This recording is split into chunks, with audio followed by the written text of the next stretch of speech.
Siz pilavınızı pirinci önden kavurarak yapanlardan mısınız? Yoksa salma tekniğinde suyun içinde direkt pişirerek yapanlardan mısınız? Kavurarak yapanlardansanız bu tarif sizi pek çekmeyecek. Ama salma tekniğini merak ediyorsanız çok güzel bir tarifim var size. Önce şehriyeleri birazcık tencerede renklendirerek başlayacağız. Bu aşamada yağ vesaire hiçbir şey koymadan şehriyenin çiğ gibi olan rengini döndürmeyi hedefliyoruz. Ben tarifi tel şehriye ile yapıyorum ama siz arpa şehriye kullanacağım derseniz kabulümdür. Şurada gördüğünüz 2 su bardağı kadar pirinç. Bunu sıcak ve tuzlu suyun içerisinde yaklaşık yarım saat kadar beklettim.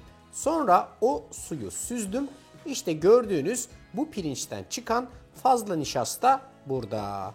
Bu da 2 su bardağı kadar bu sıcak suyun içinde beklemiş olan pirinç. Bu da ne demek oluyor? İçindeki nişastasından tamamen arınmış oluyor. En sonda bir şöyle muslukta güzelce bir yıkayıp kalan nişastayı da attınız mı sonuç çiçek. Şehriyenin rengi güzelce döndü. Artık suyunu ekleyebiliriz. Çünkü salma tekniği dediğimiz aslında suyun içerisine yağ ekledikten sonra pirinçlerin işin içerisine girmesiyle oluşan pirinç ve pilav pişirme tekniğidir. 2 su bardağı pirinç koyduğumuz için 3 su bardağı su koyduk. Arkasından 2 yemek kaşığı kadar tereyağı, 1 yemek kaşığı da zeytinyağı ilave ettim.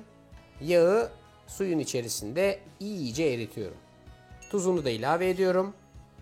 Artık pirinci de suyun içerisine ilave edebilirim. Hepsini şöyle güzelce bir karıştırdım. Tencerenin kapağını kapatıyorum.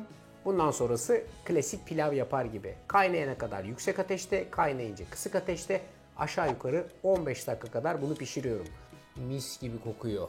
Görüntü de muhteşem. İşte size salma pilav yapmanın en basit ve en doğru tekniği.